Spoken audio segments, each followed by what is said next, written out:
Bueno, estamos de regreso y le vamos a dar la bienvenida a Enrique Conti, que está acá con nosotros. Bienvenido, Enrique, un gusto como siempre. Muchas gracias, Daniel, por invitarme. Y bueno, a ver, tenemos muchas cosas de las que hablar, como decía antes de irnos a la pausa, porque la economía y la política más que nunca están vinculadas, están ligadas. Un país que está tan turbulento, para colmo, con este clima electoral. Viste que acá en Argentina parece que vamos a ir a las urnas y todo el mundo se vuelve loco.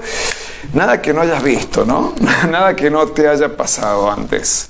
Sí, lo que pasa es que con una Argentina mucho más deteriorada, no solamente en el aspecto económico, que tenemos más del 50% de la gente debajo de la línea de pobreza, más la indigencia, sino también en otros aspectos sociales. La droga no estaba tan avanzada como el día de hoy, donde vemos tristemente que una nena la matan frente a la escuela por robarle el celular, a un ingeniero le meten un Tramontina y lo terminan matando con 42 años por robarle un celular. Por lo tanto, son cosas que realmente en aquella época no existían, no eran incipientes, y que eso también influye estructuralmente en una situación compleja de la Argentina. La Argentina es mucho más pobre que lo que era a fines de la década del 80 y también durante fines de la década del 90. ¿Te parece que esta crisis es peor que la del 2001? Es peor, sí, es peor. Es peor porque incluso se ha perdido la facultad de diálogo entre los políticos. En el 2001 fue una época terminal. De la Rúa se va en helicóptero, pero también hay que ser sincero. Alfonsín dialoga con Duhalde, que eran las dos figuras de los dos partidos más importantes de aquel momento, y bueno, de ahí en adelante se empieza un derrotero que termina con Duhalde presidente y con Remelennikov haciendo todo el ajuste del trabajo sucio, que es el gran ignoto de la historia. Todos le anotan a Néstor Kirchner y a Labaña, pero yo realmente dedicado a la economía, al que hay que rendirle un gran homenaje fue a Remelennikov, que realmente fue el que acomodó las variables, y de ahí en adelante la Argentina tuvo un periodo de crecimiento. Enrique, hay tres fuerzas, viste que ayer se dio a conocer el escrutinio definitivo y han quedado en 2 puntos los 3 primeros frentes muy parejos, ¿no? Tres tercios muy parecidos uno al otro, pero con, diferencias en cuanto a modelos económicos también marcadas. ¿Vos cómo ves eso? Yo creo que primero hay que analizar la elección que pasó. Yo creo que la elección que pasó es una reacción fuerte de la gente, es una que se vayan todos distintos, con más bronca, con más enojo. Los que vivimos aquel momento del que se vayan todos, hoy día uno lo ve. Y lo ve en ejemplos groseros. Por ejemplo, Milei, a caballo de su plan, entre comillas, liberal, anuncia que va a terminar con todas las promociones industriales y gana en Tierra del Fuego. Sí. En donde 300.000 empleados viven de la promoción industrial. Y en función de eso, son dos dicotomías totalmente distintas. Aquel que le está diciendo, mire, usted va a perder el trabajo porque no va a ser rentable ya trabajar ahí. Seguramente esas empresas, si se elimina la promoción, pasarían al Gran Buenos Aires, como ocurrió en todas las otras provincias que tuvimos promoción. Entonces yo creo que ha sido una indignación acumulada, enojada la gente con Macri, que no supo entenderla y no supo dar las medidas de solución que exigía, enojada con el justicialismo o el Frente de Todos, y estos 4 años que realmente han sido muy complejos y que en definitiva lo único que hacen es achacarle al pasado y no darte una solución. Creo que barrió con todo, dijo, mire, estoy indignado con todo, y unos no fueron a votar, un 30%, y otros dijeron, mire, yo voto en contra.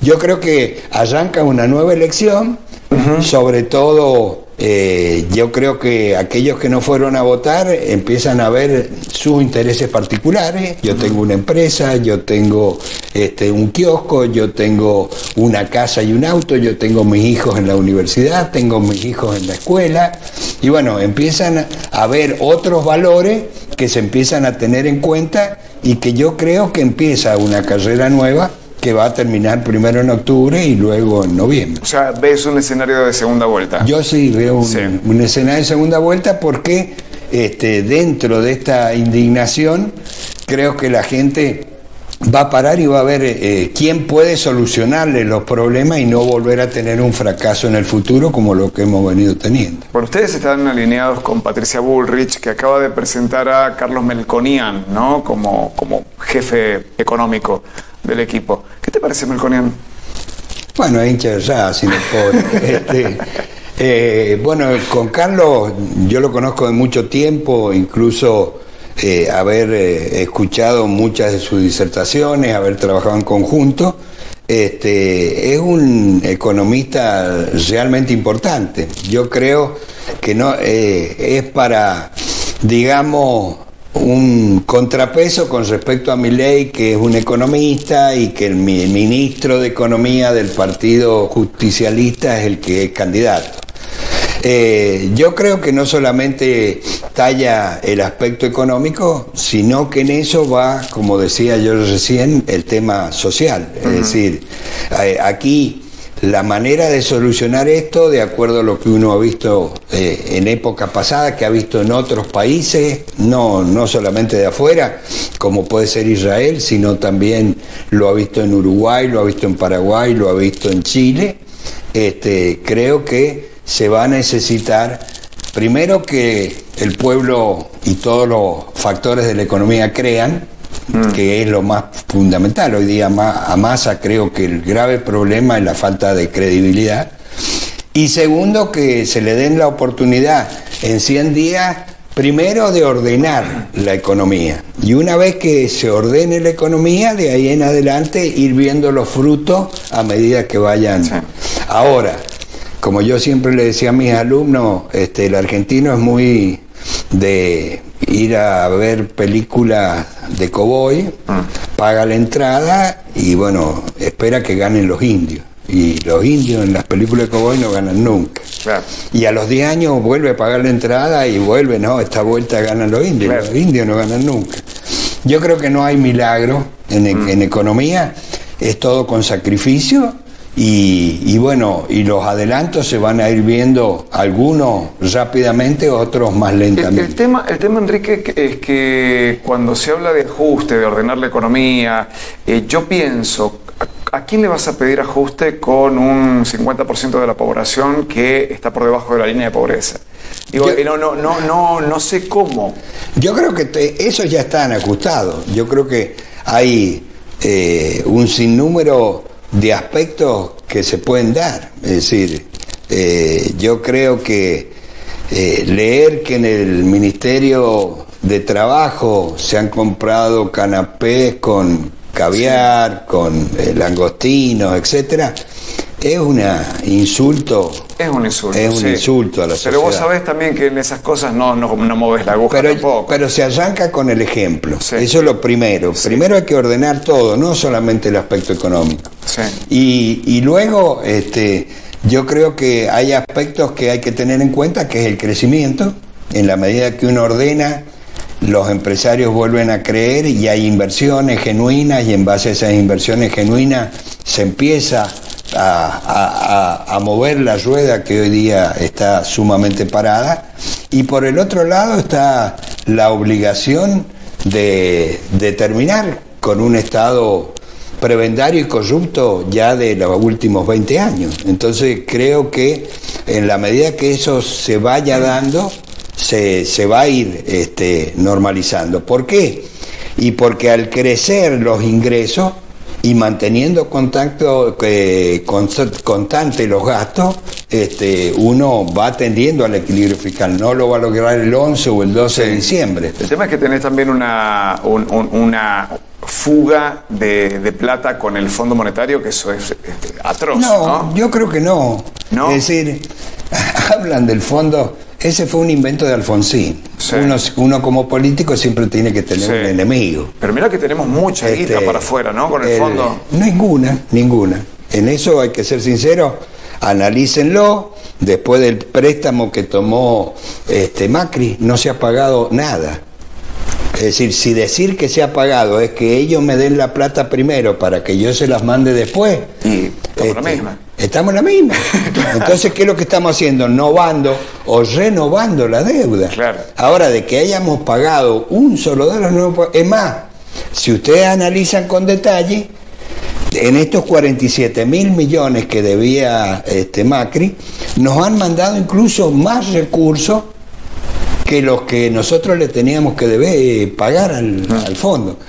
Yo miren, es más viejo que andar a pie, lo discutía con Alfonsín, con Abelín. Con Abelín. El Fondo Monetario no es una entidad que lleve lucro, es una entidad formada por 150 países, que ahí pusieron su capital y la idea es de que se ayude a países que están en situación compleja por cierto y determinado tiempo. Para eso se le da recursos con unas tasas muy bajas, mucho más bajas que la del mercado. Por ejemplo, Argentina si hoy tuviera que tomar, tiene que tomar a la tasa de Estados Unidos 2 y pico por ciento más 20 puntos, es decir, al 22% en dólares nadie te presta porque es usura.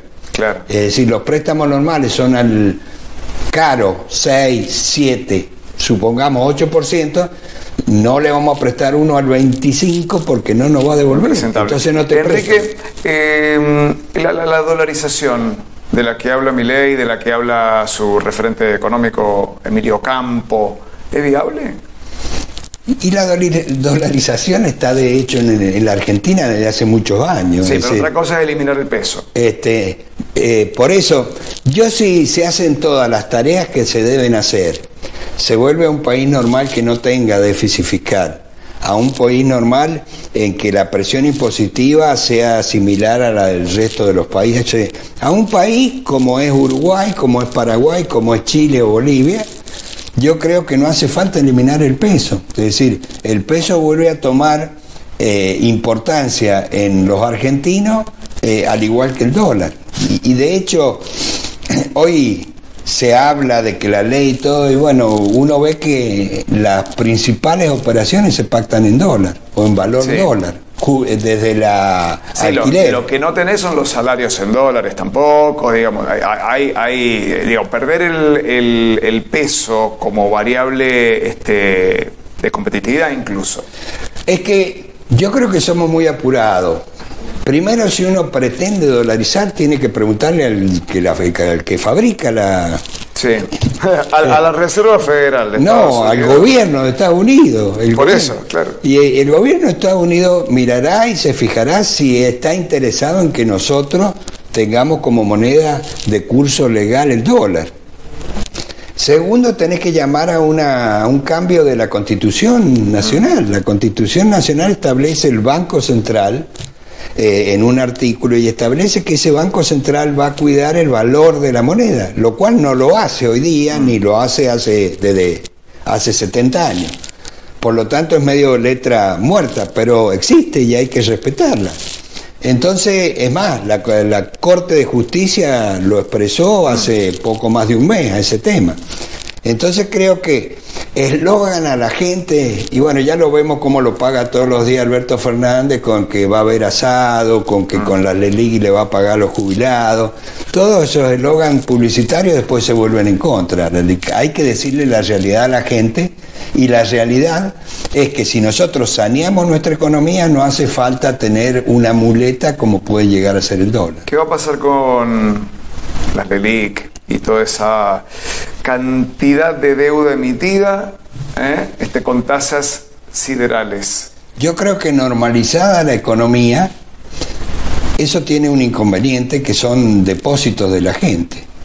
A eso me refiero. Que ya pasó. Los bancos lo han chupado como no pueden prestarle a la actividad privada, porque no están las condiciones, un préstamo al 120% de No usura, te lo toma nadie, claro. entonces la colocan en el Banco Central. ¿Por qué? Porque paga una tasa interesante y porque al Banco Central le interesa chupar y poner inerte esos pesos para que no produzcan más inflación, Sí. porque no tienen respaldo. Pero algún día hay que pagarlo. Yo creo personalmente que si se llega a una normalización de la economía, seguramente se va a emitir un bono, como ya pasó en la época de Herman González. El plan Bonex.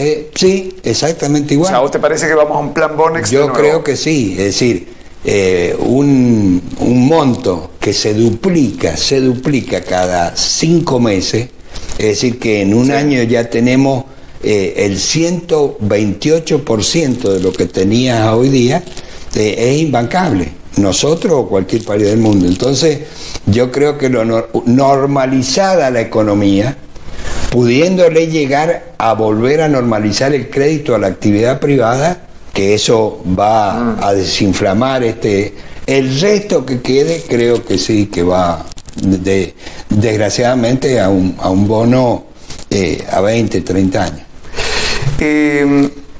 Y justo le va a tocar gobernar a Orrego. Sí. Bueno, nosotros... No, lo han hablado, supongo, ¿no? Yo no trato de no decirlo porque a mí cada vez que me ha tocado gobernar siempre me ha tocado la más fea, es decir, jamás me ha tocado una lluvia con basura. Claro. Se lo decía yo, a mí me tocó asumir por primera vez de ministro de Economía con el doctor Gómez Centurión y me comí la hiperinflación de Alfonsín y me comí la hiperinflación de Menem después con Herman González, antes de irnos. Y después volví con 10 años más grande con el doctor Abelín y me tocó comerme la gestión de la Rúa y el principio de todo lo que fue de Duhalde. Así que en general uno tiene la experiencia, creo que hay que ser prudente porque no conoce cuáles van a ser las decisiones. Primero, quiénes van a ser los que nos gobiernan a partir del día de diciembre. Nosotros tenemos una certeza, se lo decía el otro día. Vos van a ser gobernador y vice.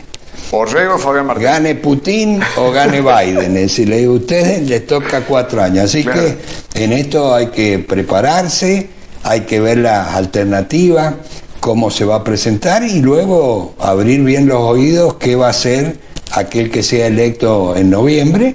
Y bueno, en función de eso, ver cómo le toca gobernar la provincia durante estos primeros 4 años. ¿Ya saben cómo van a recibir la provincia?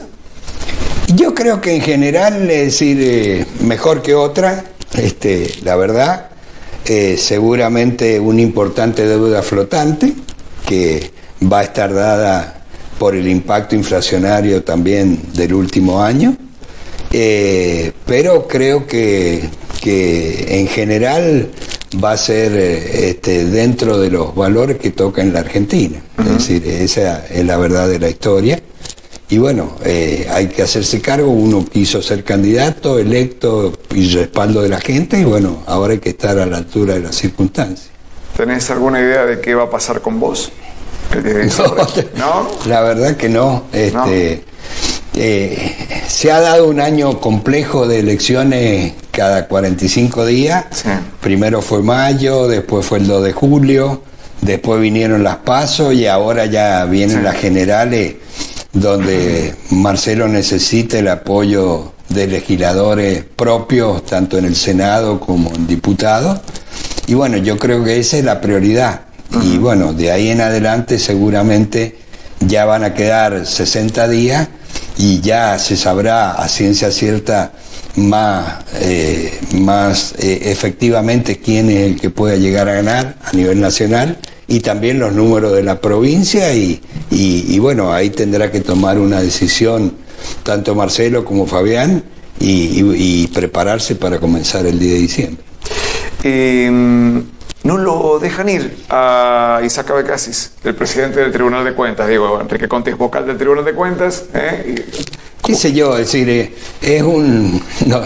no sé cuál es la idea, porque decir que no tienen un presidente si el presidente no está, asume la vicepresidenta. Claro. Es decir, pasa siempre, cuando casi se va de vacaciones, cuando casi ha estado enfermo o ha tenido que faltar, lo establece la ley del Tribunal de Cuentas, lo reemplaza su vicepresidente. Por lo tanto, yo creo que no sé cuál es la táctica política que se está utilizando en este tema, pero es un hecho que él termina su ciclo, ya le ha sido adjudicada la jubilación a partir de fines de agosto, por lo tanto habrá que esperar, no será esta semana, será la otra. ¿Y no te interesa? Primero no soy abogado. Es verdad, por ley, ¿no? Claro. El tema de los contadores pueden ir a las vocalías. Solamente las tres vocalías. El presidente y el vicepresidente, de acuerdo a la constitución de la provincia, deben ser abogados con 10 años de antigüedad en la matrícula. Sabe casi la doctora Chávez, claro, de vicepresidenta. Bueno, Enrique, muchas gracias. No, muchas gracias a ustedes.